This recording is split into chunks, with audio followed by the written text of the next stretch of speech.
இதுக்கு பிறகுதான் ஈசாக்கு பிறக்கணுமா? வாய்ப்பே இல்லையே.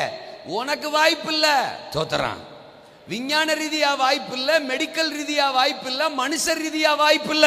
ஆனா நான் சர்வ வல்லமை உள்ள தேவன்,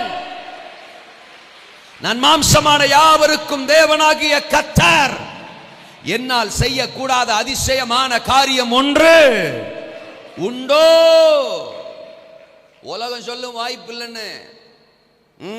குழந்தை பிறக்க வாய்ப்பு இல்லை, உன் வீட்டுக்காரர் மனம் திரும்ப வாய்ப்பு இல்லை, இந்த கடன் அடைய வாய்ப்பு இல்லை, இந்த வியாதி சுகமாக வாய்ப்பு இல்லை, தோத்துறா. நீ உசுறு பிழைக்கிறதுக்கு வாய்ப்பு இல்லை, இந்த கல்யாணம் நடக்கிறதுக்கு வாய்ப்பு இல்லை அப்படின்னு உலகம் சொல்லு சார்.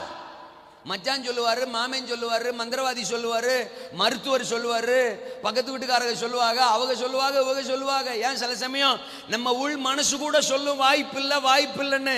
மரியாதை அம்மாவும் சொன்னா,